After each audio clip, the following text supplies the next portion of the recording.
देखो आज मैं तुम्हें बताने जा रहा हूँ एसिड, बेस एंड सॉल्ट। अब इसमें मेन चीज़ क्या होती है, जो मेन पॉइंट है वो मैंने अंडरलाइन कर रखे हैं, तुम लिख सकते हो। एसिड के अंदर क्या लिखना है तुम्हें, acid are sour in taste and change the colour of blue litmus to red. Base के अंदर क्या लिख सकते हो, बेस आर बिटर, कड़वे होते हैं, ठीक। और change colour of litmus paper का कलर कैसा कर देते हैं, रेड लिटमस टू ब्लू कर देते हैं, ठीक। ये तो बेस में ऊपर वाले दो लाइन है, दो पॉइंट, और एसिड में ऊपर वाले और बेस में नीचे वाले। इसके बाद तुम्हारा क्या है, सिंथेटिक इंडिकेटर जानो। सिंथेटिक मतलब वो होते हैं जो कि मैन मेड होते हैं, मैन मेड सिंथेटिक होते हैं, और जो नेचर से प्राप्त होते हैं उनको नेचुरल बोलते हैं। तो ये सिंथेटिक हैं, बनाए गए हैं, मतलब मैन मेड हैं।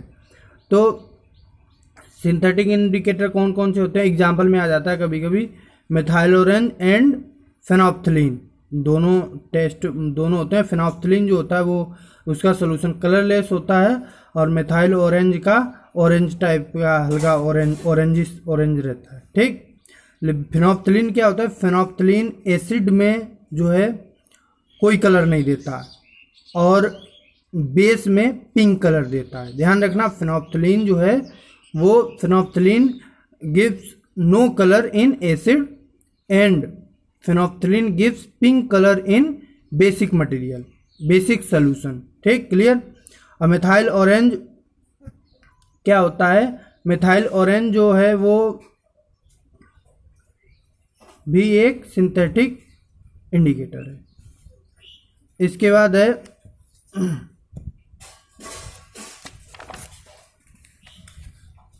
Understanding property of acid base के बारे में तुम्हारा थोड़ा जानकारी है, इसको पढ़ना चाहो पढ़ लेना, वैसे लिखने के पॉइंट ऑफ व्यू से नहीं।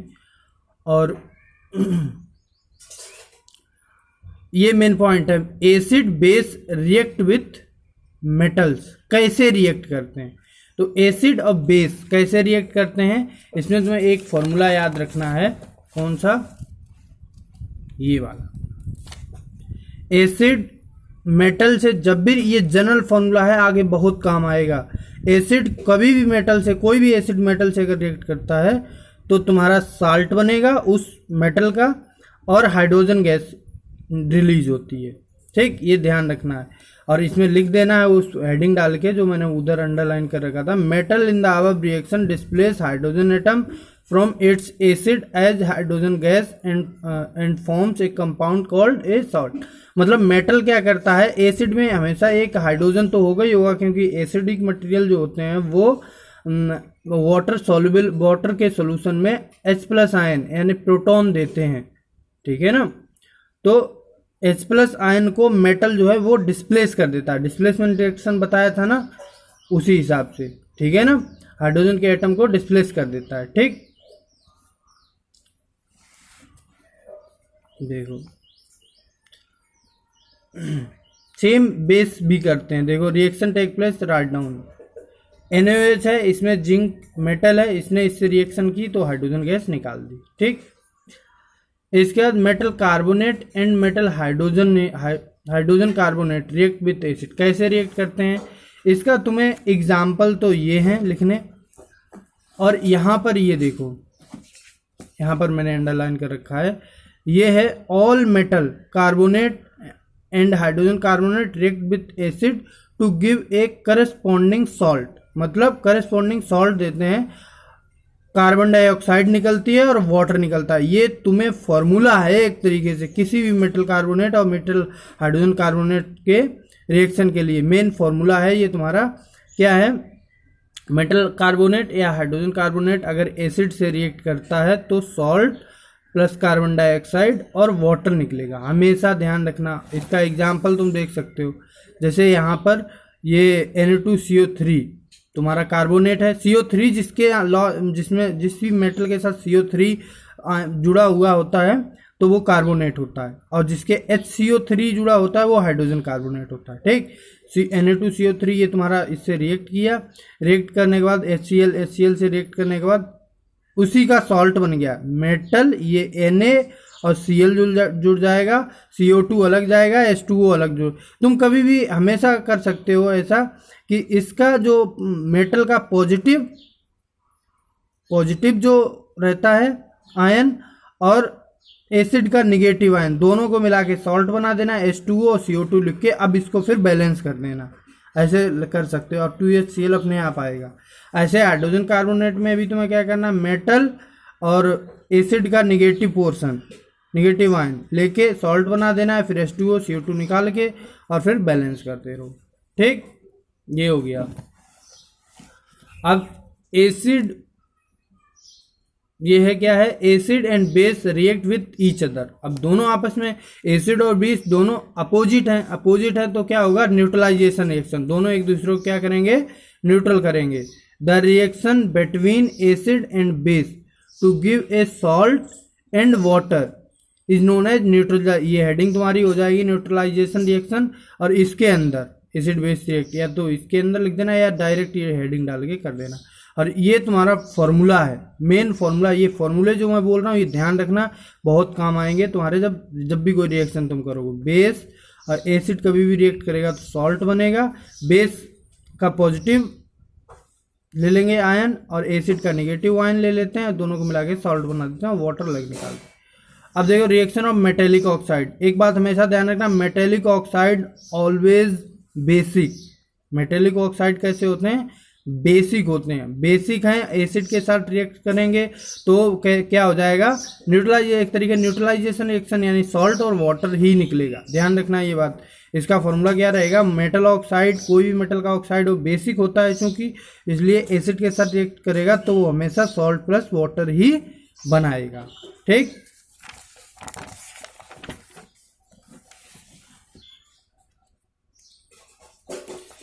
इसके बाद तुम्हारा यहाँ पर लिखा है, ये थोड़ी थ्योरी है। Metallic oxide react with acid to give salt water similar to the reaction of base with an acid. देखो बता दिया ना, सिमिलर, क्या बोला, similar to the reaction of base. जैसे बेस रिएक्ट करता है वैसे ही मेटेलिक ऑक्साइड रिएक्ट करते हैं। ठीक, और बोल भी दिया metallic oxide are said to be basic oxide. फिर non metallic oxide with base, non metallic oxide with base. अब देखो यहाँ उल्टा कर दिया, और नॉन मेटेलिक ऑक्साइड जो हैं वो एसिडिक होते हैं। ध्यान रखना ये बात, नॉन मेटेलिक ऑक्साइड कैसे होते हैं, एसिडिक। अब एसिड बेस के साथ रिएक्ट करेगा तो भी सॉल्ट प्लस वाटर बनेगा, इसमें भी वही रहेगा। और non metallic oxide are acidic in nature. तो तुम लिख सकते हो non metallic oxide plus acid equal to salt plus water. ठीक, इसमें नहीं दिखाया, तुम लिख सकते हो, क्योंकि नॉन मेटेलिक ऑक्साइड जो है वो एसिडिक होते हैं।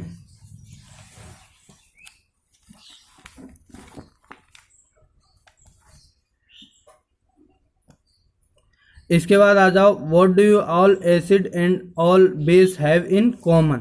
कॉमन क्या होता है, देखो सभी एसिड में क्या कॉमन होता है, सभी बेस में क्या कॉमन है, ये पूछा गया, ना कि एसिड और बेस में क्या कॉमन है वो पूछ रहा है कि जो सभी एसिड होते हैं उनमें क्या कॉमन होता है और जो सभी बेस होते हैं उनमें क्या कॉमन होता है। तो मैं बता दूं, सभी all acid generate hydrogen gas on reacting with metal. अब एग्जैक्टली बिल्कुल सही बात है, ऑल मेटल के ऑल एसिड क्या जनरेट करते हैं, हाइड्रोजन गैस, अभी पीछे बताया है। ठीक, all compound containing hydrogen are acidic, मतलब जिन कंपाउंड में हाइड्रोजन है वो सभी कैसे होते हैं, एसिडिक होते हैं। यानी सभी एसिड में हाइड्रोजन एटम होता है। ठीक, और इसका the electric current is carried through the acidic solution. Acidic solution में क्या कर सकते हैं हम, एसिडिक सोल्यूशन में करंट को कैरी कर सकता है, क्योंकि आयन जो है वो एज ए चार्ज कैरियर काम करते हैं। किसी भी सोल्यूशन को, एसिडिक सोल्यूशन है तो उसमें करंट इजीली पास हो जाएगा, क्योंकि उसके जो एसिड जो होता है वो उसमें डिसॉल्यूशन हो जाता है, डिजॉल्व हो जाता है और अपने आयंस के फॉर्मेट में प्रेजेंट होता है। आयंस जो है वो इलेक्ट्रिसिटी के चार्ज कैरियर की तरफ वर्क करते हैं, जिससे उसमें करंट फ्लो होता है इजीली। ठीक, इस एसिड कंटेन ये बताया है, पढ़ लेना तुम, बाकी कोई बहुत एकदम पॉइंट नहीं है कॉन्सेप्चुअल। ठीक, पढ़ सकते हो तुम।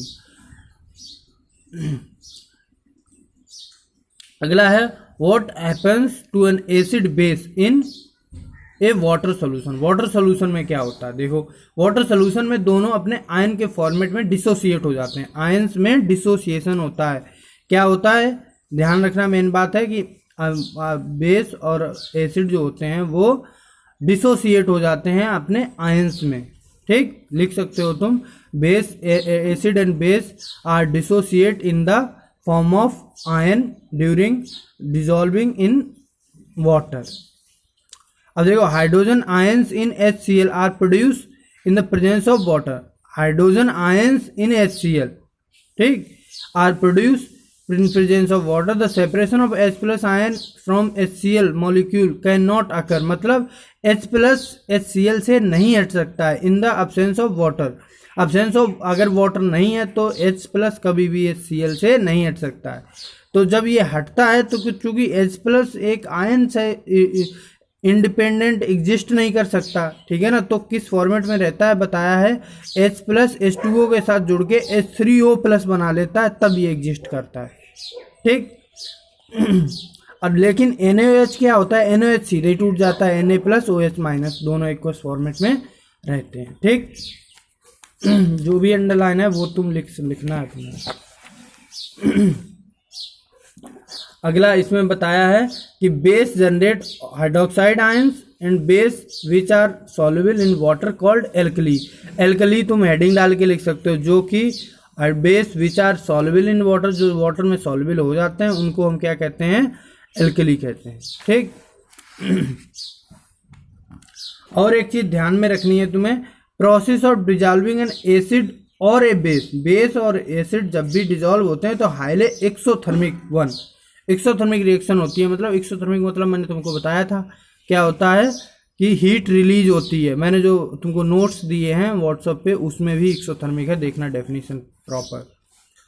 इसके बाद है हाउ स्ट्रॉन्ग एसिड बेस। कैसे तुम पता करोगे कि कितना एसिड स्ट्रॉन्ग है, कितना बेस स्ट्रॉन्ग है, ये तो पता नहीं कर सकते ना, पानी को देख के तो वो वाटर जैसा ही लगता है, तो हम उसको देख के नहीं कर सकते। इसके लिए ये पीएच स्केल होती है। पीएच स्केल क्या होती है, पीएच स्केल का फुल फॉर्म होता है पोटेंस ऑफ हाइड्रोजन। ठीक, पोटेंस ऑफ हाइड्रोजन, और हाइड्रोजन आयन की कंसंट्रेशन होती है। आगे जब तुम पढ़ोगे तो पीएच का जो फॉर्मूला होता है वो होता है ऋण लॉग H प्लस आयन की कंसंट्रेशन।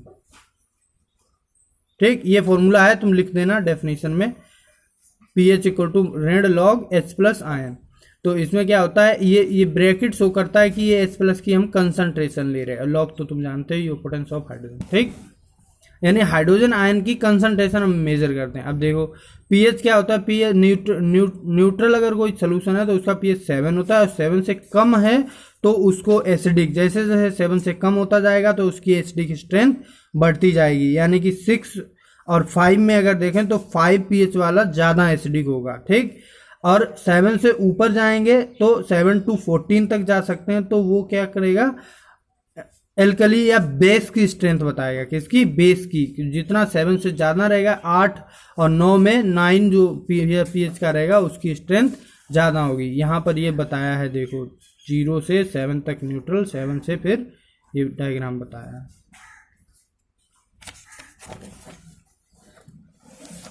इसके बाद देखो इम्पोर्टेंस कहाँ कहाँ है। एक चीज और तुम्हें ध्यान रखनी है, कंसंट्रेशन क्या होता है ये तुम्हें पता होना चाहिए। मोलर क्या होता है, मोल। कंसंट्रेशन हमेशा ध्यान रखना, कंसंट्रेशन जो होती है, कंसंट्रेशन होती है अगर मोल के बेसिस पे, वैसे तो वेट के बेसिस पे कर सकते हैं। वेट, जितना वेट इन मोल में लेते हैं, मोल। ठीक, weight in mole divide by solution volume, कितना वॉल्यूम है, वॉल्यूम LTR। ठीक, लीटर में। अब देखो इसे मोल प्रति लीटर बोल देंगे, कंसंट्रेशन की यूनिट क्या हो जाएगी इसकी, मोल प्रति लीटर। अब मोल क्या होता है, मोल बता दूं, मोल होता है तुम्हारा weight upon molecular weight, weight upon molecular weight, molecular weight लिख लेना तो मॉलिक्यूलर वेट। अब मॉलिक्यूलर वेट क्या होता है अब ये बता दूं तुमको, जैसे कि NaOH है, NaOH है, इसका वेट क्या, Na का वेट होता है 23, मॉलिक्यूलर वेट होता है 23, 11 इसका वो रहता है एटॉमिक नंबर, बताया था मैंने, याद करना तुम, सोडियम का एटॉमिक नंबर 11 होता है, उसका डबल जस्ट लगभग होता है एटॉमिक वेट, तो 23 प्लस O ऑक्सीजन का होता है 8 होता है एटॉमिक नंबर, डबल मतलब 16, ठीक, और 1 हो जाता है हाइड्रोजन का एटॉमिक वेट, तो ये हो जाएगा टोटल तुम्हारा कितना, ये हो जाएगा 40। तो जैसे अगर हम 20 ग्राम डाला मैंने 1 लीटर वाटर में, ठीक, तो 20 ग्राम डिवाइड बाई 40 ये तो हो जाएगा मोल, तो मोल कितना हो गया 0.5, ठीक, 0 0 कट गया, 2 2 जा और 2 से काटोगे तो 0.5, और नीचे 1 लीटर में डाला तो 0.5 मोल, ये तुम्हारा कंसंट्रेशन हो जाएगी, ठीक, इसे कंसंट्रेशन कहते हैं। मोलर भी यही हो जाता है कितने मोल होते हैं, ठीक, ये वर्ड दोनों पता होने चाहिए क्योंकि बहुत इंपॉर्टेंट है, बहुत काम आएंगे, ये जो मैंने ये बताया ये बहुत इंपॉर्टेंट चीज़ है। अब देखो importance of pH in everyday life, importance of pH क्या होती है, जैसे इंपॉर्टेंस का मतलब है कि कहाँ कहाँ अपन यूज़ करते हैं, तो देखो our body work pH range, हमारे बॉडी का क्या रहता है, ब्लड की बॉडी क्या रहता है 7 to 7.8 तक रहता है, ठीक है ना, और व्हेन पीएच जो है वो 5.6 हो जाता है, रेन का जो बारिश होती है तो उसको हम क्या बोल देते हैं, एसिडिक रेन, ठीक, ये रेंज ध्यान रखना एक एक नंबर में आ जाती है। पीएच ऑफ सॉइल, ये तो एक है बैकयार्ड कहीं की पीएच दिखाना, कभी मिलोगे पीएच पेपर रहता है मेरे पास, मैं तुमको दिखाऊंगा लिटमस पेपर क्या होता है। और pH in digestive system, pH in our digestive system में भी पीएच का बहुत रोल होता है। क्या होता है, हमारा जो स्टमक होता है वो हाइड्रोक्लोरिक एसिड प्रोड्यूस करता है जो कि हमारे स्टमक में फूड को डाइजेस्ट करने में हेल्प करता है, ठीक, इसको पढ़ लेना जो मैंने अंडरलाइन किया। और कभी कभी क्या होता है जब हमें खाना नहीं मिलता है वो एसिड तो थोड़ा बहुत निकलते हैं तो पेट में एसिडिटी हो जाती है, जिसके लिए हम मिल्क ऑफ मैग्नीशिया यानी मैग्नीशियम हाइड्रोक्साइड खा लेते हैं, तो वो एंटासिड जैसे वर्क करता है और न्यूट्रलाइज कर देता है एसिड को, ठीक, ये पढ़ना है इसको। PH change as the cause of tooth, pH हमारे मुंह का अगर कम होता है तो उसी वजह से हमारे दांत भी जल्दी घिसने लगते हैं, यानी कि डिके होने लगते हैं, ठीक, डिके मतलब इरोज होना, ठीक, कोरोड होना एक तरीके से। तो 2.5 समथिंग 5.5 इसका 5.5 से नीचे अगर जाता है तो हमें एसिडिक टूथ डिके होने लगता है, ठीक।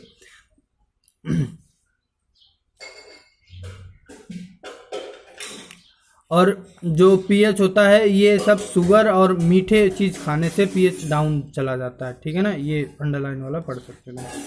सेल्फ डिफेंस ऑफ एनिमल, अब कई क्या होता है सेल्फ डिफेंस में भी एसिड का इस्तेमाल करते हैं कई एनिमल जैसे बी होती है, बी मतलब बी स्टिंग क्या होती है, मतलब मधुमक्खी का डंक, वो क्या करता है वो एसिड छोड़ देता है, ठीक है ना, जिसके कारण हमें इरिटेशन और पेन होने लगता है, तो वो ये सेल्फ डिफेंस में काम करते हैं, ठीक है ना। इसके बाद बात करेंगे pH of salt, pH of salt क्या होता है, देखो सॉल्ट जो होता है, जो स्ट्रॉन्ग एसिड और स्ट्रॉन्ग बेस अगर मिलेंगे तो वो तो कंप्लीट न्यूट्रलाइज कर देंगे, तो 7 pH का सॉल्ट मिलेगा। अगर हम स्ट्रॉन्ग एसिड और वीक बेस की रिएक्शन कराते हैं, स्ट्रॉन्ग एसिड है वीक बेस है, तो जो सॉल्ट मिलेगा वो एसिडिक मिलेगा क्योंकि स्ट्रॉन्ग एसिड था। और अगर हम स्ट्रॉन्ग बेस और वीक एसिड की करवाते हैं तो वीक एसिड था, वीक स्ट्रॉन्ग बेस था, तो बेसिक सॉल्ट मिलेगा, ठीक है ना, बेसिक सॉल्ट मिलेगा। आज के लिए इतना ही, ठीक है ना, और आगे तुम ये सब करोगे, पढ़ोगे नोट्स और याद रखोगे, और पीछे का जो मैंने तुमको कुछ बताया है, जो तुमको मैंने ये वाले सारे क्वेश्चन मैंने तुमको व्हाट्सएप पे भेजे हैं, इसके पीछे जो ये एक्सरसाइज होती है, ठीक है ना, इसके तुमको सारे एक्सरसाइज ये भी मैंने सबके भेजे हैं, ठीक, ये सब का नोट्स मैंने वही सब तुमको व्हाट्सएप पे किया है, ये भी करना है। और जो ऐसे क्वेश्चन है ना बीच बीच में, ये पेज नंबर 10-10 पे ये भी तुमको किया है, ठीक है ना, ये सब कर लेना, बाकी जो भी डिस्कशन कर लेंगे 5 बजे, ठीक।